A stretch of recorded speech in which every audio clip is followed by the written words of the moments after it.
Roll it, buddy.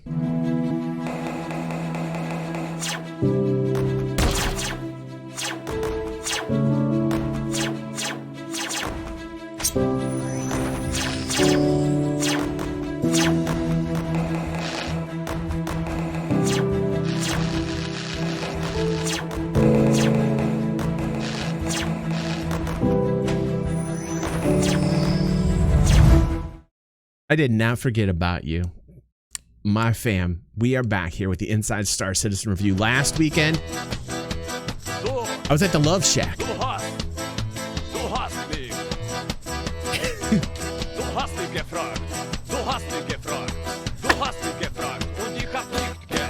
Thank you, Dutch. I appreciate you, bro. Got myself an Oktoberfest, so I'm feeling that music right now. It's Oktoberfest season. Starts a little bit early here.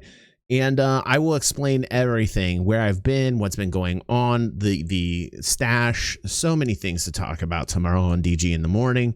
And we'll release that to YouTube probably on the weekend. We are going to have an after party as well after this. I am very excited tonight. Dutch, thank you again for that awesome donation. Let's watch some Inside Star Citizen together, shall we? Apologies last week. Again, celebrating the anniversary with Christy. Those of you in the know that watch me and are following me on Discord, you guys knew that. If you follow my Twitter, you knew that. But for those people that were unaware, we're like, this son of a bitch said he was going to come back, and I don't see an Inside Star Citizen review. Well, that's because I was on a getaway week with my beautiful girlfriend, and it is our 6th anniversary as loving boyfriend and girlfriend, and there is so much to talk about on that tomorrow. But let us now watch some Inside Star Citizen, shall we? Thank you, Tech. Oh my God. Gladiator DG in the house. Good one. Are you not entertained? Yes, we got new alerts I'll be inserting as well. That's one of the new ones. I'll continue to insert new alerts, make it fresh, make it entertaining for you. Thank you for that donation, Tech. Let us watch. I have no idea what this one is about. Last week's, I did watch it.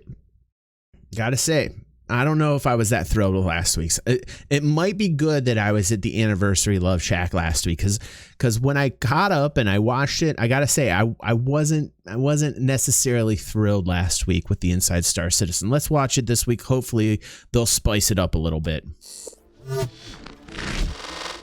What do I like about PvP? I like getting creative. Whoa.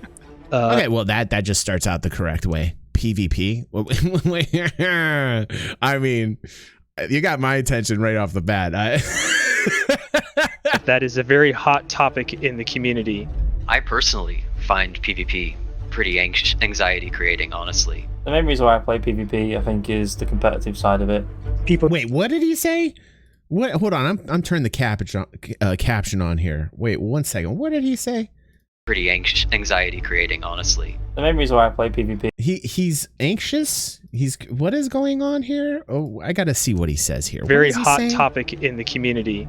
I personally find PvP pretty anxiety creating, honestly. Oh no, maybe he should work for Frontier Development. Maybe he should go work for Frontier and create a flop that is Elite Dangerous. Don't say that, man. It's okay. It's okay. Like, why do people get so worried about PvP, for God's sake? Why is that such an issue for people? I mean, God damn. The very, very roots of online gaming was all very, very much PvP in one way or another. The main reason why I play PvP, I think, is the competitive side of it. People trying to wit you. Gives you a huge ability to improve and get better each time you play. I like to, try and do takedowns on people, knife people in the back, start throwing grenades. No, yes, I like this guy. He's like, I'm going to tell you exactly what's going on here. What's up, Boba? Hey, stud, how you doing? Hermit, Tripow. How you doing, Tripow? Good to see you here as well. Killian, holy gaboly. Zalen's here. Oh my goodness, this is great. I'm loving to see you guys. This is awesome. Okay, so we've got we got a plethora of different viewpoints right now. A plethora. Let's keep watching. Around corners. I get cocky in a fun way. Some people want Star Citizen to be just the purely PvP game, and some people want it to be just a purely PvE game. And what makes Star Citizen unique is that PvE and PvP are always blended together. Because it's such an open world game. What's up, Jade? Welcome to the fam. Fam, Love Quest in the house. Yeah, like, here's the thing. Great games out there that do mix PvE and PvP. I can say EVE does a wonderful job at mixing sex status, security status. You got your different gauges of systems where things go down. I think very similar. What's going to happen is Star Citizen, the developers are going to take a page out of the EVE book, and you have your outlaw systems, you'll have your lawful systems, and you'll have your like holy shit where I'm at systems out in the alien fringes. This is the thing that I like. This is something that's planned, and I do want a really nice mix of PvE and PvP because, as much of a PvP player as I am, I do want people who are just really in it for the PvE to have an area where they're not going to be harassed. It is space, and I like the developers for the most part in Cloud Imperium's stance on PvP, which is, hey, space is dangerous, deal with it, it's going to be in the game. But you also have to blend it. You also have to make sure that people who aren't like into the PvP, I don't know why they wouldn't be, but okay, like have an area where they're not feeling quotation marks harassed. Okay, I get that. I understand. It adds a new layer of difficulty to your missions. If your mission is go kill some AI and take some cargo, well, brilliant, that's the mission. But then right, Dames, I agree, dude. The element of other players, maybe you arrive there and they're doing the same mission and you decide to help each other out. Maybe you get midway through the mission and you're taking cargo back and people, blow up your ship. And it's that element of not knowing, and it helps keep everything a bit more dynamic. PvP is really important for us because we can learn from players what kind of strategies they do. Players will always use weapons in ways that designers didn't intend. Yes. The exploits, right? A lot of people bitch about exploits. I got a lot to say about this, and I'm going to be very, very verbose because I have not been here for a while, so just deal with it. That's why you're here. I am very much for the development side of what happens when you have an atmosphere of PvP, because people try and find the exploits. That is a good thing, not a bad thing.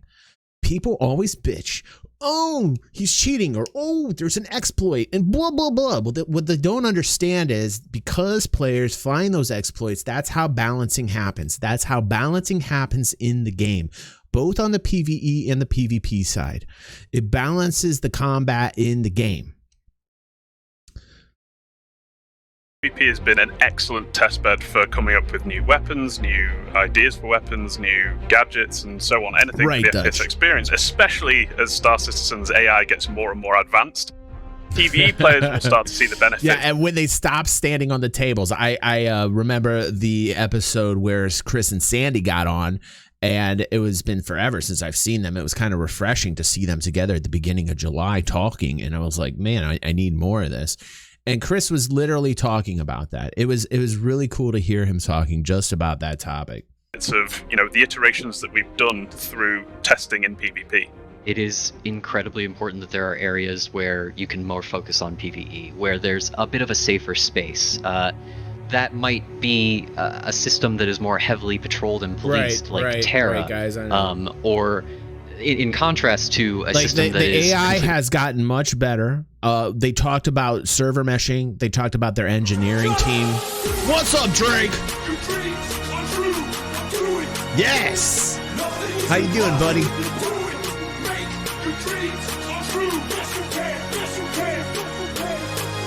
And they like Chris actually was very candid. He talked about the engineering team with Chris Balti. He talked about the engine team, the networking team. He talked about the lead, Clive. He talked about Chris Balti. He talked about Steve Humphreys. He's got about 20 people on the engineering side of things. 20, most of it being in Canada, in the new studio. But like the great thing is they've got 20 people hardcore working on network meshing. The names that I gave you, these are people that are very key, influential players in the network, in the server meshing realm. And I really think that they're going to make a dent in it. I think it is a problem right now. I think this is something they're going to have to work on. Obviously, it's a roadblock right now. But Like the guys are saying here in chat here, the fam is just basically like, hey, DG 3.14, a lot of the AI issues are fixed or in the process of getting better. That's something that will continually get better. People scoffed at it. People said, no, it won't.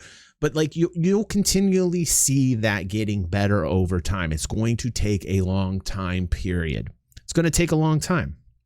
Completely lawless like Pyro, with Stanton kind of sitting somewhere in the middle of all of that. A high police presence, the law system kind of keeping players out of PvP can really create those areas where a player can focus on PvE to a much greater degree. For some of the more lucrative opportunities out there, you will probably have to go into a more dangerous area, and those dangerous areas are probably going to entail PvP as part of them. Of course, the elephant in the room with player versus player content is always going to be frame rate and desyncs. Right. But while the engineering teams that are responsible for handling issues around that are fighting the constant battle against those, we are not going to stop developing content to support that style of gameplay. So one example of that is in the Ninetales scenario. Players can accept the security contract and go to defend a particular objective, but what they don't know is that the enemy Ninetales can also hire players to prevent that, and that uncertainty just makes the scenario and what could happen in it so much more interesting for players. My first big introduction to PvP in the Persistent universe was actually Jumptown, the original, which was never really designed to be a purely PvP kind of scenario. We started getting frantic reports that there was this huge bug that a drug outpost was selling things at way too cheap. It became a bottleneck for players to go to, and because it was a bottleneck, players decided to fight over it. We ended up sitting there kind of going, we wish we didn't have to pull this out. Yes, it was wrecking the economy, but it looked super fun. We couldn't action on it immediately. It was super fun. How dare you? Shame. Shame. But you better believe we all noted down right then and there that someday we wanted to do Jumptown 2. Good. So development is just starting for Jumptown 2. We're going to be trying to recreate the original experience take a while, as much as possible. It's exactly what Chrissy said, but she's the first big thing is obviously we can't let it destroy the economy. To handle that, the event will only run for a few hours, but during that time, it will be hyper profitable so that we can hopefully still pull people in for that limited duration. It's my evil brother. The other big thing is making sure that people know about the event. So we're going to be broadcasting things in game. Absolutely, be that comms calls or more likely a mission that will let people know where they can go for this and what it is.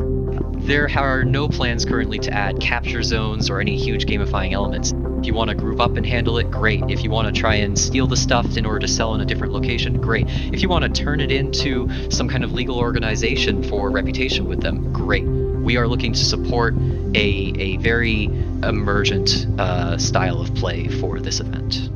Good. They'll leave it up to the players, exactly how it should be when they bring it out initially. And, you know, maybe there's going to be some regulation afterwards. I'm not too hip on the regulation aspect of the things, but sometimes, you know, you have to do that after you initiate an origin point as Jump Point 2. But, like, I'm really happy they're leaving it up to the players on boot up. That's going to be great. So we don't want to favor PvP over PvE or vice versa, purely because people come to the game for different things. And we just allow players to do what Stand they out feel of the way. like they want to do. We're not going to limit things either way, but there we're you also go, going to devs. cater for both sides of the coin. Yes. That is so important. Like, that is so important, keeping the environment free and open. Let the community decide. And, you know, if you want to regulate it at all, just make sure that you put the proper protocols in for lawful or unlawful actions depending upon the system that you're in or the area that you're in. That's perfect. Perfect. With Ninetales coming in with that more team-based, kind of factionized PvP, Jumptown coming in after that with more of a on-your-own, make-your-own squad type of PvP, and the upcoming Pyro, which is going to be an absolute lawless hellscape of PvP. There should be a lot of great PvP opportunities. Lawless hellscape! I'm so down for Pyro. I cannot wait for it. How many of you guys think it's going to be like the surprise happening at the Digital Citizen Con? How many of you? Do some of you feel like that might actually happen? I don't know. It's coming for people who are interested in that content, and hopefully they'll be interesting and fun and accessible enough that even those of you who normally don't go that way will be tempted into trying it out. As Star Citizen's gameplay systems and technologies continue to develop, we can continue to realize the promise of a seamless fusion of PvE and PvP gameplay made possible by the ever-growing law system, the varying security layers of disparate star systems from We're calling it the hair patch because we definitely want only hair to be upgraded in 3.15. You guys remember that talk?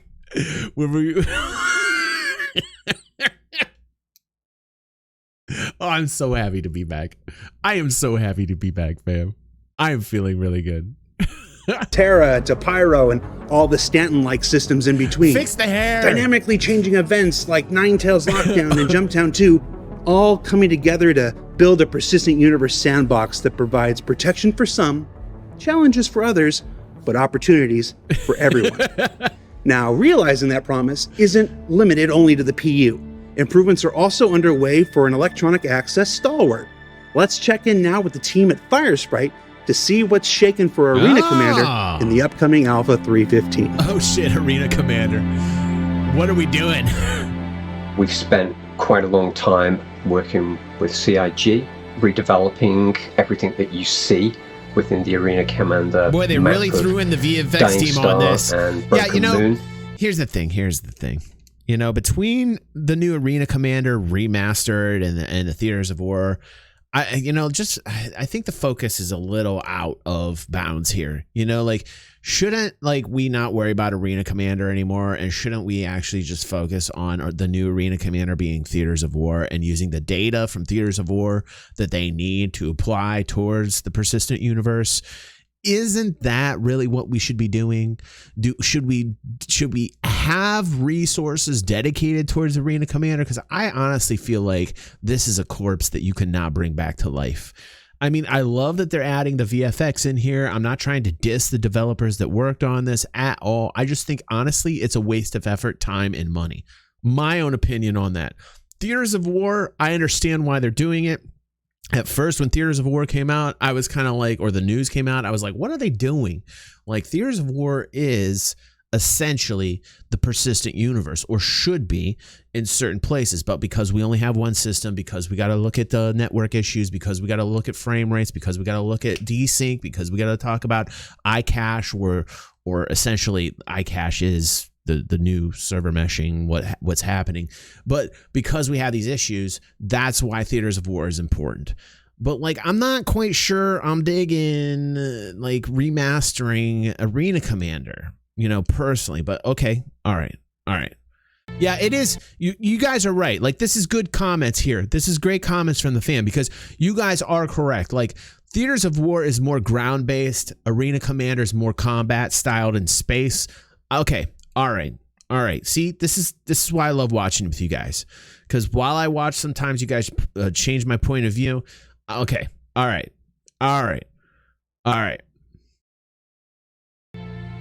We took on board the community wanting a much larger player space, pretty much making those maps 10 times bigger.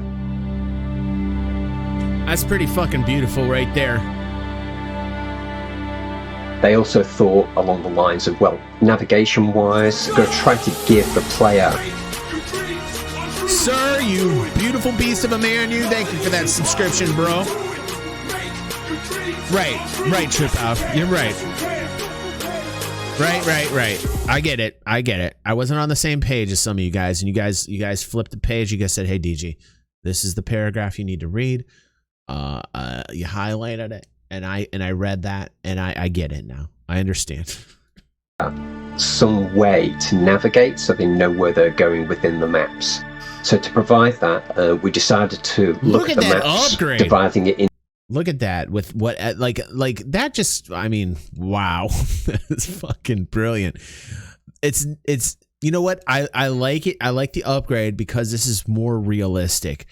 I mean, that's pretty. To the right, it's more crisp and defined, but that's not really how it's supposed to look. You got your gases, your different levels of atmosphere. Things kind of blend in, and I love the upgrade here. That is so to really provide that, we decided to look at the maps, dividing it into kind of 3 player spaces. So, for example, Broken Moon, we've got an area that is a lot more packed full. People are upset about the little run. Like, wait, that's great. You know, this is the thing. People are going to voice their opinions up. That's cool, right? For Ferenci. But like, the one thing that's funny is like, this is actually how a roid field is, man. There's going to be little ones. There's going to be big ones. You know what I mean? Like, you're going to have to deal with this shit. A lot of the shield changes. I just watched a great video from Camural, who's this dude from Germany. He's a great content creator. I really love the amount of work that he puts into his content. And he was talking about a lot of the shield changes. I think we'll go over that tomorrow. I think we'll talk about some of these shield changes and something really interesting that I found out that they did. And we'll talk about that tomorrow. We've got an area that's a lot more open. And we've got an area that's got visuals that you can fly around. And the idea of that was to give the player 3 different kind of takes within the same map for different combat scenarios. And the same with Dying Star. We've thought about it from the point of view of 3 different areas within the player space. Thank you for the help with the PC, by the way, Killian. A central station in the middle. You've got an area which is very much more of that dark kind of... I mean, the lighting and the textures have definitely improved. I mean, like, the lighting is phenomenal right here. Clustered space. You've got a section which is almost entirely submerged in a gas cloud. You've got kind of larger, much more imposing asteroids with kind of smaller chunks littered around for people to fly in and around. Which is really, really cool. Adds like a layer of difficulty, I guess you could say. You can try and outsmart your opponents, fly through the clouds, try and lose them. Right, sir. Dying Star, as you know, is based in the Pyro system. Because Arena Commander is electronic access and therefore not representative of the game, because it's a game within a game, we're not representing Pyro as you see it in the PU. We're representing it as its own thing. That meant that there was an increase in the diversity of colours, the saturation, the hue. And then we've also got the brand new volumetric gas clouds brought into the map. But it is where we kind of depart, and we've then taken on the art direction from the original concepts. So with Broken Moon, there's so much depth now. Like, if you look at the bare bones from like, I would say like around the 2.0 era, forward to just about 3.1, like just about like I would say 2.9, like right around 2 to 2.9, and then you compare it with now. Holy shit, what a difference. The idea there was that you would have almost this beautiful vista, this marble of a planet, and realize that that was the intent, and we could now do it. So where the maps are at present, it's still a work in progress. I think we've taken them into the next realm of development using the new tools, the new technology. They're looking much closer to the original concept, and I think that people are going to be really enjoying the new experience that we've delivered. So what did we learn this week? Well, we learned that the new dynamic event system isn't just for large-scale PvP encounters. It can also be used to help blend unpredictable PvP opportunities into the persistent universe, like with the upcoming Jumptown 2.0. That PvP testing can have an immensely beneficial effect on the development of PvE. Probably not, buddy, but I wish that there would be. I would say probably no, but I would love if they did that. I would really love if they did that and had the boundaries set down towards at least some type of atmospheric level. That would be awesome. What's up, Melk? How you doing, buddy? How you doing? The armor, weapons, and encounters. Dutch. Right, dude. And that old Arena Commander favorites like Dying Star and Broken Moon are getting just a little TLC in the upcoming Alpha 3.15. Now, don't forget, we're on the road to Digital CitizenCon this October 9th. And the cosplay contest is returning. Check out the website for more. Woo! I am going to schedule that day off. I'm definitely going to tell the family here in the real and the girlfriend, everybody is not to bother me that day. So I'm going to make sure I set that day aside for you guys and just chill out like all day streaming it. I'll make sure that I do my very best getting that date set aside just for you guys. We'll see. I will keep you guys posted. More details and yes, and of course, be careful Dutch. Of course. with the bagheads. Responsible. For Inside Star Citizen, I'm Jared Huckabee. We'll see you all next week. Okay, cool. Okay, cool. But don't worry. If you're watching on YouTube, yeah, we are going, and thank you. And don't forget to smash the like button and help us out with the algorithm and do everything that you guys could do to share and get us back up, because we are back. We are going to bring content to the channel almost every day starting next week. Like as we do these streams, content will then be uploaded to YouTube. So I'm going to try and shoot for like a video a day once we hit like the middle to end of August here. We're already around the middle, but like I'm going to make sure that we continue to push the content out now that I am back and having a great time with the fam. But if you are here on the stream, you are very, very lucky, because we are going to have a little after party. We're going to watch something that's like 45 minutes long by, what's his name? Bed Bananas, I think so. Yes, Ostentatious. I'll talk more about it on the morning stream. But thank you, everybody who joined me here during the stream. If you're going, so sorry. We're going to have an after party. If you're on YouTube, so sorry you're missing the live amazing energy. We are having the after party. And thanks for watching on YouTube. Don't forget to smash the like, and back to the stream here.